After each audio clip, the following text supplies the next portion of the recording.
మృగాళ్ళు మన మధ్య తిరుగుతున్నారు. ఒంటరిగా మహిళలు రైల్లో కూడా ప్రయాణించలేని పరిస్థితి. ఎటు చూసినా కామంతో కళ్ళు మూసుకుపోయిన రాక్షసులే. తాజాగా ఎంఎంటీఎస్ రైల్లో జరిగిన అత్యాచార యత్నం ఒళ్ళు గగురు పొడిచేలా చేస్తోంది. ఏపీకి చెందిన 23 ఏళ్ల యువతి జాబ్ కోసం హైదరాబాద్ వచ్చింది. అయితే ఆమెకు స్విగ్గీలో జాబ్ రావడంతో ఆఫీసుకు దగ్గరగా ఉంటుందని మేడ్చల్లోనే ఉంటుంది. దగ్గరలోని హాస్టల్లో ఉంటూ జాబ్కి వెళ్తోంది. అయితే తన ఫోన్ పాడు కావడంతో రిపేర్ కోసం ఈ నెల 22వ తారీఖున సికింద్రాబాద్లోని ఓ షోరూమ్కి వచ్చింది. రిపేర్ చేయించుకుని రాత్రి 7 గంటల సమయంలో హాస్టల్కి వెళ్లేందుకు ఎంఎంటీఎస్ స్టేషన్కి వచ్చింది. తెల్లాపూర్ నుంచి మేడ్చల్ వెళ్తున్న ఎంఎంటీఎస్ రైలు ఎక్కింది. మహిళా బోగిలో ఫోన్ చూస్తూ కూర్చుంది.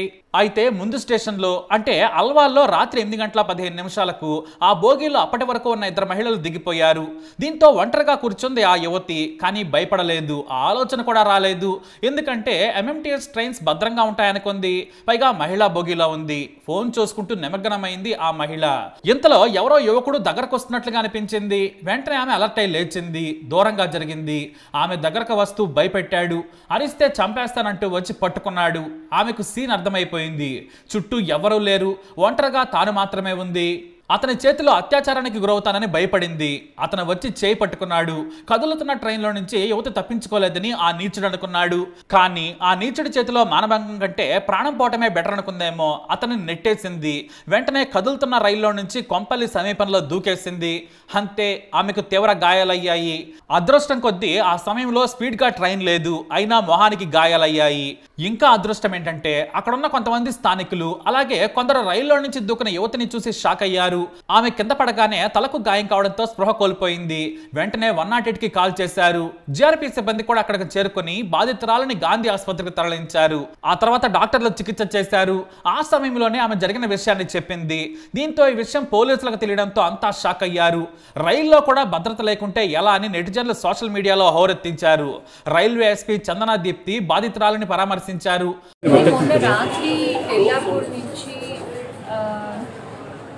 మేడ్చల్ వెళ్తున్నటువంటి ఎంఎంటీఎస్ ట్రైన్లో ఒక అమ్మాయి, she's in early 20s that age.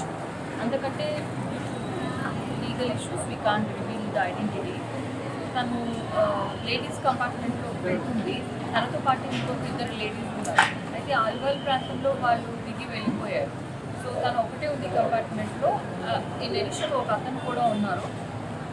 అతను ఏం చేశాడంటే అమ్మాయిని గట్టిగా పట్టుకోవడం జరిగింది. పట్టుకుంటే అమ్మాయి రెసిస్ట్ చేస్తే ఇంకా తనతో మాట్లాడుతూ ఒక రూమ్కి రావాలి నాతో అది ఇది మాట్లాడితే అమ్మాయి సరే అనింది, వదిలేస్తాడని. అతను గ్రిప్ లూజ్ చేసిన తర్వాత అమ్మాయి సైకలాజికలీ భయపడి నాకు ఇప్పుడు వదిలిపెట్టాడు, నన్ను ఎదురు చేస్తాడని చెప్పి ఆమె చాలా భయపడి తను చెప్పడం ఏంటంటే డయల్ 100కి కూడా తను కాల్ చేసింది. కాల్లో మాట్లాడుతున్నదే అంటే అతనితో మాట్లాడుతున్నప్పుడు కాల్ చేసింది. That records also we're examining. And అంతలోపలే తను ట్రైన్ నుంచి కింద దూకడం జరిగింది.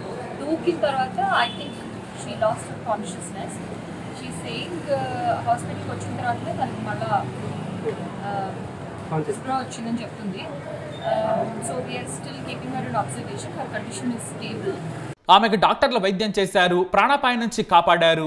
అయితే మెరుగైన వైద్యం కోసం యశోద ఆసుపత్రికి తరలించారు. ప్రస్తుతానికి ఆమె పరిస్థితి నిలకడగా ఉందని డాక్టర్లు తెలియజేశారు.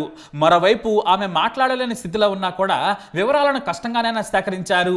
అతను చారల చొక్కా వేసుకున్నాడని పోలీసులకు చెప్పింది. దీంతో వందల సీసీ కెమెరాలను ప్రతి స్టేషన్లో పరిశీలించగా కాస్త మధ్యస్థంగా ఉన్న ఓ వ్యక్తి ఫోటోను చూపించారు పోలీసులు. సీసీ కెమెరా ఫుటేజ్ను కూడా చూపించగా ఆ బాధిత మహిళ గుర్తించింది. దీంతో పోలీసులకు వెంటనే సీన్ అర్థమైంది. పాత నేరస్తుడైన జంగం మహేష్. వీడు మేడ్చల్ జిల్లా గౌడవల్లి గ్రామానికి చెందిన పాత నేరస్తుడు. చాలా పోలీస్ స్టేషన్లో అతనిపై కేసులు ఉన్నాయి. దీంతో అనుమానాస్పదంగా ఉన్న మహేష్ను అదుపులోకి తీసుకున్న పోలీసులు విచారణ చేస్తున్నారు. మరోవైపు బాధితురాలు కోలుకుంటోంది. మొహం మీద, చేతికి, కాళ్లకు తీవ్ర గాయాలయ్యాయి. మరికొద్ది రోజుల్లో ఆమె కోలుకునే అవకాశం ఉంది. అయితే ఒంటరిగా కనిపిస్తే చాలు మహిళలపై అత్యాచారం చేయాలన్న ఆలోచన వచ్చే ఇలాంటి నీచులకు బెయిల్ రాకుండా జైల్లోనే మగ్గేలా చేయాలి. అప్పుడే మరో నేరస్తుడు భయపడతాడని నెటిజన్లు సోషల్ మీడియాలో పోలీసులను కోరుతున్నారు. పదే పదే నేరాలు చేసే వారికి సులభంగా బెయిల్ వస్తోంది. అందుకే మరో నేరం చేయడానికి భయపడటం లేదని జనం ఆగ్రహం వ్యక్తం చేస్తున్నారు. ఆమె అదృష్టం బాగుంది కాబట్టి ప్రాణాలతో బయటపడింది. ఆ నీచుడు దొరికాడు. ఒకవేళ చనిపోతే ఏం జరిగేదో కూడా తెలిసేది కాదు. ఆమెనే ఆత్మహత్య చేసుకుందని భ్రమించే పరిస్థితి కూడా ఏర్పడింది. కాబట్టి సీరియల్ నేరస్తుల పట్ల కఠినంగా ఉండాలని ప్రజలు కోరుతున్నారు. మరి వీడి విషయంలో మీరేమంటారు? మీ అభిప్రాయాన్ని కమెంట్ ద్వారా తెలియజేయండి. ఈ వీడియో అప్డేట్స్ కోసం మా ఛానల్ ఫాలో అవ్వండి. అలాగే తప్పకుండా సబ్స్క్రైబ్ చేసుకోండి. ఇక్కడ ఎక్కింది అనేది ఆమెకు తెలియదు, ఎందుకంటే ఆమె ఫోన్లో చూసుకుంటూ ఉంది, గమనించలేదు.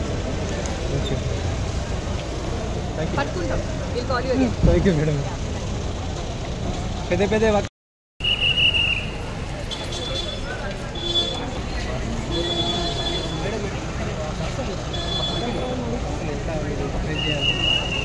మేము ఎంతవరకు ఇన్వెస్టిగేషన్ చేసామో అది బయటికి సీరియస్గా అయితే ఇన్వెస్టిగేషన్ చేయాలి. మాత్రం ఒకటే కదా మేడం.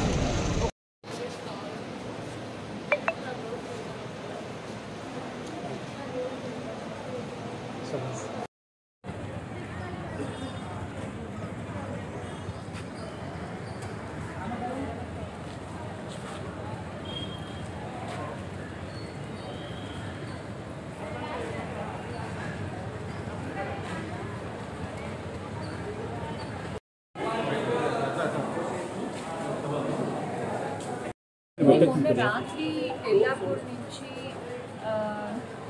టువర్డ్స్ నేచర్లో వెళ్తున్నటువంటి ఎంఎంటీఎస్ ట్రైన్లో ఒక అమ్మాయి she's in early 20s that age.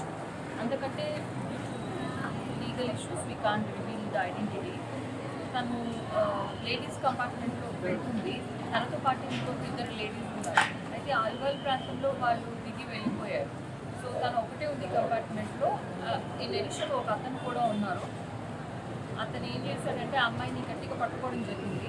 పట్టుకుంటే అమ్మాయి రెసిస్ట్ చేస్తే ఇంకా తనతో మాట్లాడుతూ ఒక రూమ్కి రావాలి నాతో అది ఇది మాట్లాడితే అమ్మాయి సరే అనింది, వదిలేస్తాడని. అతను గ్రిప్ లూజ్ చేసిన తర్వాత అమ్మాయి సైకలాజికలీ భయపడి నాకు ఇలా వదిలిపెట్టాడు, నన్ను ఎదురు చేస్తాడని చెప్పి ఆమె చాలా భయపడి తను చెప్పడం ఏంటి అంటే డయల్ 100కి కూడా తను కాల్ చేసింది. కాల్లో మాట్లాడుతున్నదే అంటే అతనితో మాట్లాడుతున్నప్పుడు కాల్ చేసింది. That records also we're examining. And అంతలోపలే తను ట్రైన్ నుంచి కింద దూకడం జరిగింది. దూకిన తర్వాత I think she lost consciousness. She saying హాస్పిటల్కి వచ్చిన తర్వాత తనకి మళ్ళా వచ్చిందని చెప్తుంది. So we're still keeping her in observation. Her condition is stable.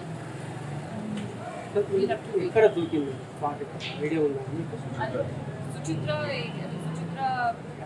Surroundings. అతను ఒక్కడే ఉన్నాడు. అయితే అతను she's not able to tell very properly. కాకపోతే అతను అక్యూజ్డ్ ఎప్పుడు బ్రెయిన్ ఎక్కాడో అతను గమనించలేదని చెప్తుంది. But no, we have to talk to her. ఒకడేనా? Right.